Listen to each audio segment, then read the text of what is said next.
separated your deep ball from everybody else? My deep ball, it has a little secret sauce to it, man. Never get too high, never get too low, but just keep moving. The whole story is Carlos never beat me in any kind of sports in high school.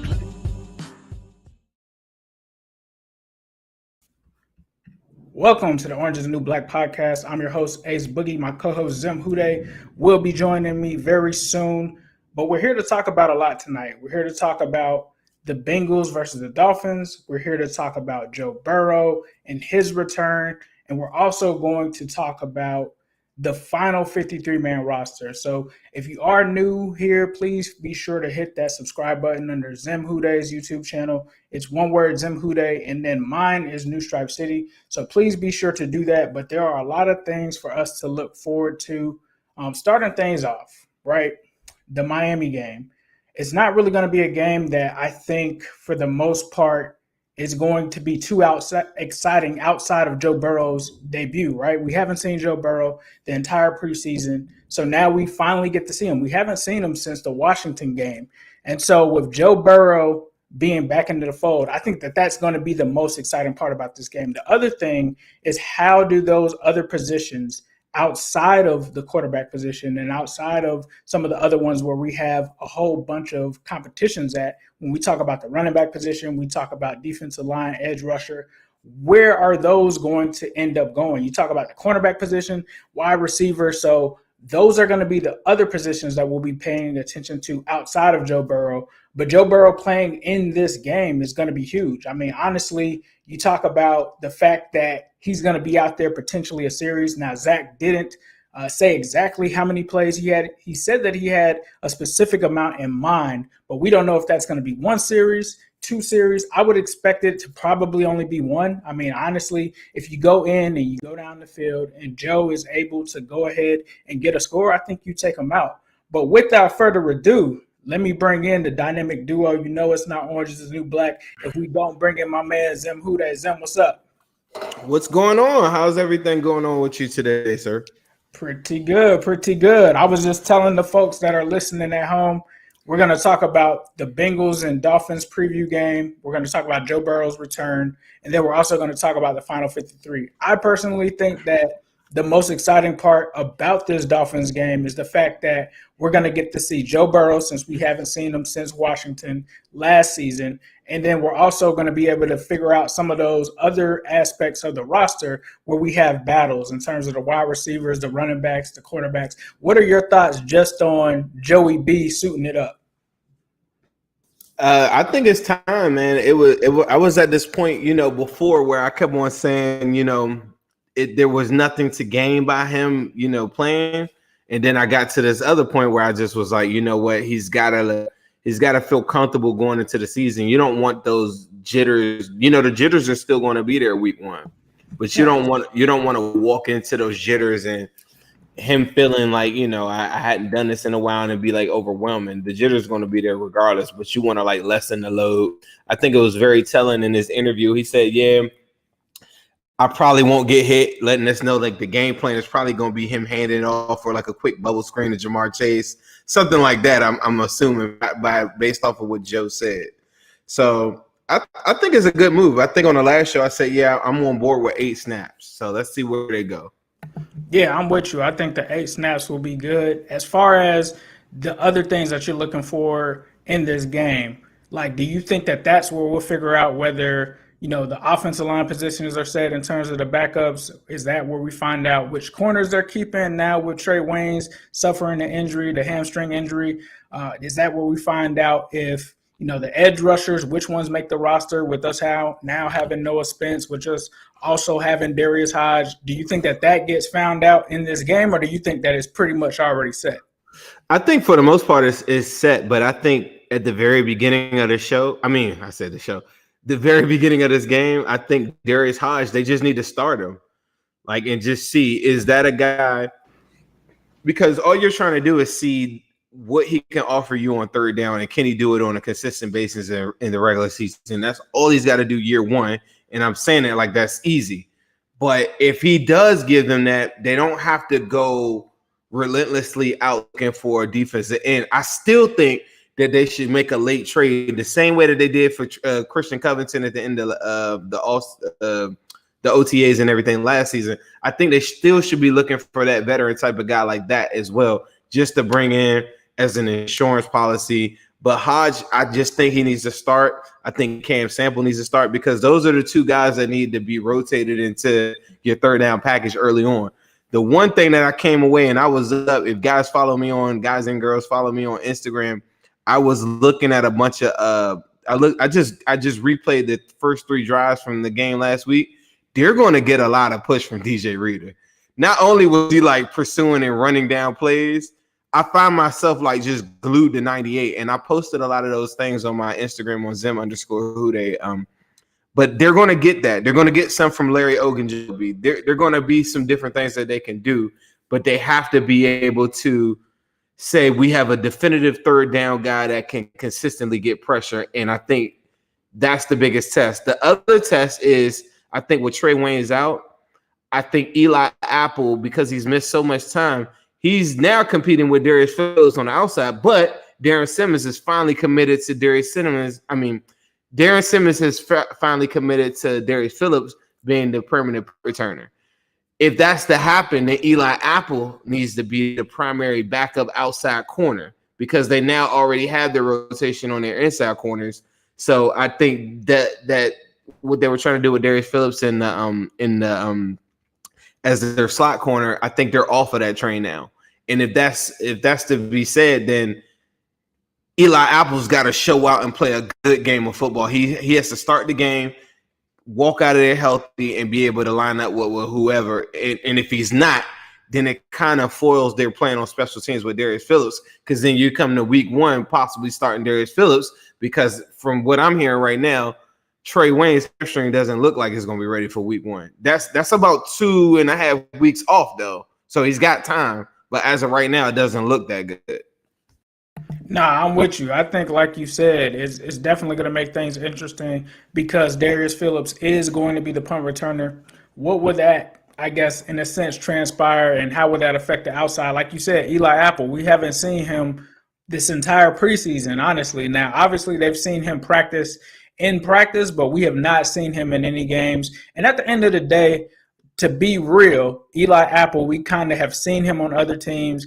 He has had some up and down seasons. I mean, honestly, this is probably his 3rd or 4th team. But the thing that he does bring to the table is actually having starter experience. I'm not saying that he's a stud or anything like that, but he is used to playing in a defense, being a starter. And so I think, like you said, it'll be interesting to see between Darius Phillips and him which way they may go, which kind of ties in a little bit to the final 53 from my aspect of how I kind of envision that going, because they do have a pretty tight competition at corner, and it was a position that they addressed in full this offseason, and it kind of does sting a little bit that Trey Waynes gets a hamstring injury before the season. As you said, we're 2.5 weeks away.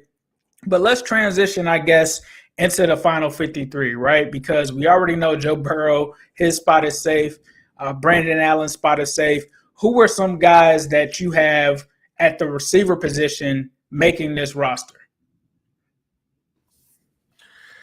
There's a lot going on. Why don't you take it? Like, lead us off with that. Give me your, I got you. Give me your take on that. I want to see. I'm gonna work off of what you're saying. For me, I think we're gonna disagree on this one. But I think that that's the beauty of the final 53 projection, right? So obviously, my top 4: Chase, Higgins, Boyd, Tate. Those are locks, right? Then you get into the guys after them. For me, I decided to keep 6 receivers. I don't think that this is a season like in years past and special seasons where they've had to keep 7 receivers. So I have them keeping 6. However, when it comes to the 2 that I'm keeping, I'm actually keeping Trent Taylor, and I'm keeping my guy Mike Thomas. So I'm keeping Mike Thomas and Trent Taylor. I think Trenton Irwin is going to go to the practice squad. My main reason is that Trent Taylor pretty much is a slot receiver. He can back up Tyler Boyd. And Mike Thomas, it appears from the depth chart that the Bengals have on their website, it seems that they like to use him on the outside, backing up, I believe, T. Higgins on the outside there. So those are my 6. Who would be would you keep 6? Are you keeping 7? Which way are you kind of leaning towards? And if you do keep 6, which guy are you swapping out or cutting? I'm going 7. And the 7th guy is got to be either Trent Irwin or either Stanley Morgan. And Stanley Morgan last week, one thing that I noticed is that they gave him reps as a first string with the first string wide receivers on one of those series. I think he had 1 or 2 different reps with them, and I think that's an attempt to try to keep him because he is the best gunner on the team. So from a special team standpoint, they probably want to use him in that regard. And they want to know that they can get something out of him if they had to play him on game day. Now, I just think it comes down to Stanley Morgan versus Irwin. It's going to be one of those two, and I think that's the 7 guy. I feel like everything that you're saying, like with your 6, Trent Taylor makes sense. I've been pretty critical on him as far as like a returner, but he's more short-handed. If Darius Phillips has to go cover on the outside, then look for a Trent Taylor, So that is the 6 that I match up. I'm just adding Trent Irwin versus Stanley Morgan. Nah, that's facts. I'll throw in a quick super chat for my man Alonzo Ars for $1.99. Appreciate that. It says that he will be at the Bengals versus Bears game. He says Huday's them. So moving on to the next position for me, I think obviously we pretty much both probably have them keeping 2 quarterbacks. At the running back position, right? That's where it also gets intriguing because you have guys such as Chris Evans, you got Puka Williams, who they kind of actually converted from a running back to a receiver. You also have I want him, but he would have had to make a wide receiver. He would have had to make it as a wide receiver. Facts. And then you also have Samaje Perine, Trevion Williams, Jacquez Patrick. So when it comes to this, I have them keeping 4 because I feel like they typically keep 4 for the roster. But my 4 is going to be Joe Mixon, Samaje Perine, Chris Evans, and Jacquez Patrick. I feel like Jacquez Patrick is going to get the edge over Trevion Williams simply because Trevion Williams has had, 2 or 3 seasons. And unfortunately, it's not his fault, right? He ended up getting hurt, and that kept him out of being able to play in the preseason. Now, he may play in this game, but I don't know if he can have a performance that's worthy of pushing Patrick, in my opinion, off of the roster after Patrick just went out, was averaging 7 yards per carry. I think it may have been the highest out of the running backs there. So for me, it's going to be those 4 as my 4 running backs. Zim, how do you feel about the running back position, and who are you keeping, who are you getting rid of? I'm going to go 3, right? But the caveat to this is, does anyone know this from a roster standpoint? Can they have Thaddeus Moss listed as like a fullback, An H-back, or like an H-back? Because if so, that would be my 4. I think they feel comfortable letting. They have to go offensive line heavy. I think like early, like maybe not at the very beginning. So you're 53. I think if they have the luxury to do it, sure. But if anybody on the offensive line is like dinged up or has any type of injury or something that we don't know it, they can't go 8. They're going to have to go 9, 10. And the line isn't as in bad shape as most the average fan thinks. But I think that they're going to be trying to do a lot of different things to get Carmen and Deontay Smith, trying to get them like hitting the ground running so that they get the opportunity to take a spot. And then you got to carry Fred Johnson, stuff like that, because that is your backup right tackle as of right now. But I got a little bit ahead of myself. But that really makes a big difference because I think they're going to want to keep Thaddeus Moss. And I don't know how that works. Is it because they're not going to go more than 3 tight ends on game day. Right. But if they can put Thaddeus Moss as like an H-back or listed as a fullback or something like that, I could see that. He's been so good at camp. I think that if they took the risk of letting him go to practice squad, somebody scoops him up. Just the same way they're like Hodge, they don't have the luxury of doing that. I think with Patrick, that's a tough one. They could possibly lose him if they do it, but I think that's a risk that they're probably more so willing to take because they do have Trevion Williams. Nah, that's facts. So do you have them keeping Trevion Williams? You said 3 and then Moss, so you're cutting Trevion in. He was just too banged up throughout. Chris Evans essentially took his spot because Chris Evans just did too well. Right. And the big back is Perine as the backup. But I just think by the time we get to week 2, 3, I mean, Chris Evans is going to be the new Geo or as you say, the new Reggie Bush. So it is what it is. So facts. Okay, so we got Zim keeping 3 running backs: Joe Mixon, Samaje Perine, as well as Chris Evans, and then using Thad Moss as kind of that H-back role, which does make sense because that's where I see Thad Moss as well. There's no way they're letting him go to the practice squad. He's been killing in camp. Like that's one of the out of camp. Awuzie, Thaddeus Moss, and Evan McPherson gotta be like, and Auden Tate always, right? Them 4 right there gotta be like the camp MVPs. There's never been like a bad report drop, anything like that. All my highlights when I go over it always got Thaddeus Moss getting like at least one big catch. Nah, that's facts. I'm with you. Somebody said stop comparing Evans to Reggie. It's just a player card. We're not saying that. Just the running style. Just the running style. Yeah, the style. Just the style. Reggie Bush, I feel like underachieved it as far as his expectations for the league. So I don't know if he meant that as a good thing or bad thing. I'm just talking about the running style and the elusiveness, the body frame, different things like that. I just feel like that Ace made a really good comparison. I've been running with it. Yeah, and the route running and everything. But getting into the offensive line, you talked about going offensive line heavy. These are the linemen that I decided to keep. It gets really confusing because obviously you had Hakeem Adeniji that got assigned to IR. You got some injuries going on, so it's kind of tricky. But for me right now, I've got Jonah Williams at left tackle. I don't have anyone currently behind him. Obviously, they could use a mix of these guys that I have left. I've got Quentin Spain. I've got them keeping Deontay Smith. I've got them keeping Xavier Su'a-Filo, who proved me wrong because we talked before. I thought he was in jeopardy, but obviously with him starting the next. For me, he was just a short bet. I'm not sure if Ace is. Okay, there he is.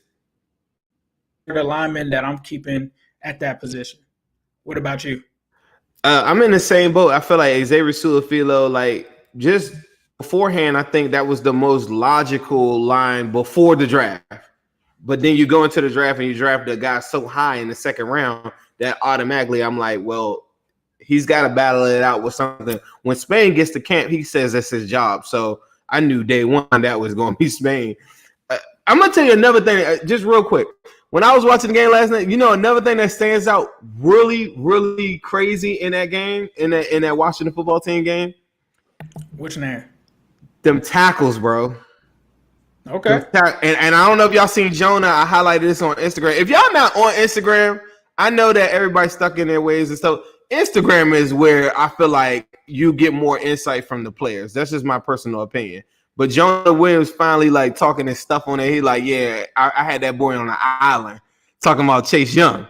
And if you watch that game, I mean, Reef and Jonah, I mean, beyond pushing the pocket, like wherever they wanted him to go, like untouched. Anybody feeling any type of way about Joe Burrow with pressure on the edge right now? I can't speak for a whole entire year that hasn't happened yet, but right now going up against arguably probably the second, third best defensive line in football with starters, the same dudes that took out Joey's leg.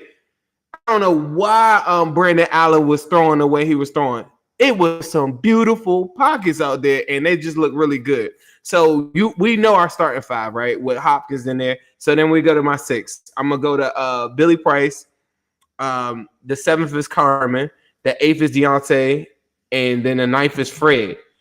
I believe that the backup. I'm carrying 9. How many did you end up with? I actually left off Trey Hopkins and Billy Price, if I'm not mistaken. The exact number. 5, 7. See, Hopkins is starting. I'm carrying 9 as well. Because Hopkins. That I don't know if you guys heard that. That's the big news too. Is that Trey Hopkins is going to start with Joey B Sunday. Yes, sir. So yeah, it seems like we're keeping the same offensive lineman. Super chat from DJ Mr. Appreciate that, bro. What's up, y'all? I'm back again, he says. But do you see us picking up any additional players once cuts are done? Yes. Or do we just need depth like an extra lineman or something else? Zim, you said yes. I think so, man. And I think it's edge. I don't think that they're going to be like, unless see, this is the thing. If a big offensive line guy falls off, I feel like the cohesion and everything that they're feeling right now, The fans are a little bit different. We're looking for like the name. I think they're really impressed with the cohesion and what they're getting out of Xavier Su'a-Filo. I think where Spain might show up is in some of these zone blocking ones where he can't really get to the second level and he's more of a power guy, right? If somebody was out there from a guard position that had flexibility and didn't mind not starting or something like that, just getting cut, I could see that. But them trading for that type of piece, that doesn't exist. So anybody saying that, like, nobody's giving up good offensive linemen. I did read one report. Somebody sent it to me this past week. I'm gonna pull it up. There are a couple guys on the trade block that are dissatisfied with their teams that arguably could be starters. I can see a scenario like that. But aside from that, I think they'll be looking at edge. And maybe if Eli Apple doesn't do what he has to do on Sunday evening, they might be looking at corner. That's the areas that I think that they'll be looking at. And ironically, that's the same areas that we'll be looking at if we come into the draft 2022 is edge and corner. So that's where it goes to me. Somebody hit me up and said, well, we got Osai coming back next year. Osai coming back off of a knee surgery is not what we want to bank our hopes on. I think what we saw from the preseason and his measurables, everything adds up and checks out. But that's like saying we're waiting for Josh Tupou to come back, right? I believe in Josh Tupou. I think he's going to be, as we get further in there, he's going to make the roster, and I think he's good. But you couldn't come into a season and sell me on a guy coming off of surgery. You need to be a little bit more assertive than that. No, I agree with you, especially with those two positions, edge and corner. I think if there is a player out there, they definitely make a claim in there. Just a comment here from my man Russ ENT. He says, whole lot of orange, whole lot of content, less go. So that's a good segue, I think, into the defensive line, because it's funny you said that you would be keeping Josh Tupou, right? So, bro, that game, I watched it. I was up at 4 o'clock last night. Something weird woke me up, and I was watching the game. But go ahead. So this is where it gets interesting for me. It was tough, right? Because when I'm looking at this, it's like, man, this is a tough 53 to make, right? And so these are the situations that I decided to go with Osai being out of the picture. I just treated it as he's going on IR right now. I think it was reported that it's potential that he may be placed on IR.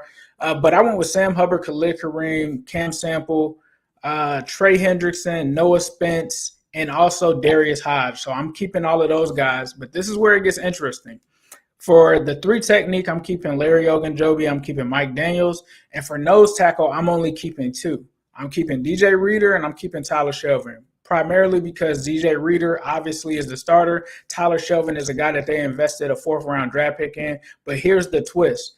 I know 4 defensive tackles sound super thin, but the way that they use Cam Sample, I'm banking on. We talked about using him like Wallace Gilberry. That's what I'm banking on. I want to be able to stretch him at the edge position and use him inside and have him rush from inside as my backup 3 technique. So that is the logic that I kind of use behind that, because I couldn't look at the nose tackle position, which only gets 20% of snaps, and keep 3 of those guys for me personally. But Zim, how do you see that playing out? Obviously, you said that you want to keep Tupou there. In terms of that, I need that big boy in there, bro. Like, come on, don't forget the beef.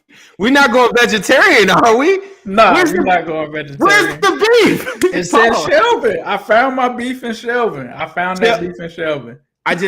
I feel you. I mean, I'm just messing with you. Like, for me, it wouldn't be a hard sell for me. I just worry that Cam Sample, like, there are going to be some games, Ravens, Browns primarily, where you're going to be in 4-3 facts variations, where you are going to have a good rotation of monsters up front. So guys on the outside looking in, I think probably it's like a Rennell Wren, like as far as like the big boy up front. And what's the other kid? I think Freedom got. We came on the show and I said, man, Freedom. The next day, Freedom, they released them.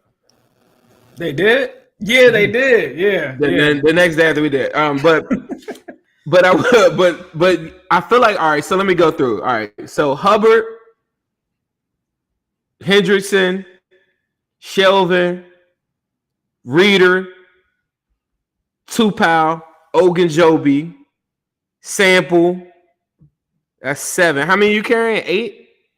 Let's see. I got 3, 5, 7, 9. It's really 10, but they list Hodge as a linebacker. So I guess it would be 10 for me if you count Hodge as obviously he's an edge rusher, right? So I think I kept 10. Unless they get real tricky right now. That was the one that I was kind of struggling with, and that was I think early on. See Khaled Kareem and Mike Daniels. Hold up, I'm tripping. All right, so I was at 7, then Kareem, then Daniels, and I don't think Spence is going unless he does something crazy. Armani Bledsoe, I think practice squad. McKenzie, I think practice squad. And who else did I write? Yeah, that's it. It might be 9, but it's because of Mike Daniels and Tupou. I just think that they're going to go with that 5 right there because Mike gives you a little bit of push up front. That is a crowded room up front, bro. That is, bro. That's why Tupou. I had to Tupou gonna get scooped up, and you know who's gonna get him? The Ravens. Yeah, the Ravens, or I just gotta take that. There's gonna be somebody in our division that Tupou is made for our division. But that's not to say that I'm right. I mean, Tupou is definitely a good player. Bro, like you said, they could definitely keep him for sure. Him and Reader double team on like 2 different run stuffs or whatever that I saw. Beautiful. You couldn't ask for more. Like they're communicating together. My man Mike been so quiet lately though. Like that's what I'm like, man. Hold up, man. It is a lot of bodies in that room. I just think Mike Daniels just offers something from a leadership standpoint too. And then Khaled Kareem, I just think that he's a lock now because of Osai going down. You couldn't just, I'm not counting Hodges on the line. I'm counting Hodges as a linebacker. Because one thing that I noticed too is Jordan Evans was the first nickel off the bench in this past week too. That's fact. So you bring up a great segue into the linebacker position. So I have them keeping Logan Wilson, Akeem Davis-Gaither, Jermaine Pratt, Marcus Bailey, Jordan Evans, and Darius Hodge. So those are my linebackers. That's what you got as well? That's it. Then when we get into corner, that's where it gets interesting too, right? So I got Trey Waynes, Eli Apple. I've got Cheeto, Darius Phillips, Mike Hilton. Those are the obvious ones. I actually have, in a surprise fashion here, I got Jalen Davis making it. Oh, yeah, for sure. As well. For sure. Earlier in the pod, that's what I was saying. They don't have to have Darius Phillips coming inside and play corner inside anymore because of the emergence of Jalen Davis. Even on the last practice, forced a fumble, making plays all over the place, every single practice. Facts. Safeties, it was pretty straightforward for me at least. I got Von Bell, Ricardo Allen, Jesse Bates, and Brandon Wilson. Even though we didn't see Ricardo Allen, I believe, all preseason, I still got him making it. Obviously, hold on. So for corners, do you have Winston Rose? No, I do not have Winston Rose making the roster. So you got Darius Phillips, Mike Hilton, Jalen Davis. You don't got Tony Brown. No Tony Brown. Nope. So then you got a Woozier and an Apple. That's 5. I have 5 corners. Yeah, I believe so. So that's pretty slim, bro. That's 3, 4, 5. No, I have 6. I counted as 6. Well, Trey Waynes, if you are counting that Trey Waynes isn't going to be there to start the season, you are right. That would be 5 corners. And see, that's the reason why I think that they got to make a play. They got to go get somebody or catch one of the cut down dudes because I don't think that they're going to feel good about Eli Apple on the outside like that. And Darius Phillips, I think they feel probably stronger with it, but he fumbles what they're trying to do on special teams. Nah, facts. You're right. So I think in the event that they did snatch up a corner, Jalen Davis, they might swap him for that player, try to put him on the practice squad some type of way. It's always weird stuff that they do to get these last few roster spots figured out. But the other ones, special teams, Kevin Huber, Evan McPherson, Clark Harris. Do you have any surprises there in terms of that? Nope, but I got a great question for you. If the Bengals if you had to pick, what are the 2 pieces that you think are trade worthy that would get back something in return on our team? I know I'm asking you this on the spot, but I was thinking about this earlier. If you had to do a player for player trade, right? I think Josh Tupou, I think is definitely a good trade chip to have. I think another one could be. That's where it gets tough. Like maybe one of the wide receivers, like maybe you could trade a Mike Thomas or someone like that. It would probably have to be Auden Tate, but I don't know if they would want to get rid of Auden Tate like now. But going into the last year of the contract, you already know you can't retain him the following year. He already had that one period where he was saying that, or his agent put out there that he was looking for a trade that lasted for like a couple of weeks. They threw that fire out or whatever. But as far as pieces on the team, like if you look at a team like the Lions or somebody with probably the worst wide receiver core I can see, but they have some depth pieces that I think we would. I was looking at their roster earlier, but Auden Tate, he doesn't do. Like they got the kid Amon Brown and all them. They got some big guys in there. I think he's a lot more. He would be a number 2, number 3 on the Lions roster, bro. Like that's what I'm saying. Like, and if they gave up like a 5th or something like that, I think the Bengals, because you can't retain him. There's no way. There's no. They don't have a check with his name on it at all. That's a guy we know is leaving. Another guy, and somebody in the crowd said this is Seibert. Yeah, like I can see we had some people go down. Another position too, they wouldn't trade it. There's a lot of tight ends that are injured right now. For a lot of people watching this, they're looking at the Bengals and saying, damn, Trey Waynes, like there are some teams out here. I think it was the Saints that have both of their tight ends hurt. There's a couple of teams that have a lot of voids at tight ends, and we have tight end. We have a couple of depth piece tight ends like a Mason Streck of the world that could maybe yield you like a 7th round pick or something like that. We have some experienced guys. Another guy that I saw last week that was balling, Tyler Kroll. Y'all remember? Last week he did his thing. He's playing for the Jets or the Bills. I think he was doing good. Right. But Seibert, Auden Tate, and then my other guy that I was saying, those are my 2 that I would love. But man, maybe you could try to get something for him. I think you get nothing for us. You would get nothing for Tupac. You would get nothing for Mike Daniels. There's some guys that I think that can add value for a team, but I think no team is willing to give up anything for it. Nah, that's facts. Well, guys, we appreciate you for tuning in to the Orange is the New Black podcast. Our sponsor, Midwest Best Barbecue, is now back open.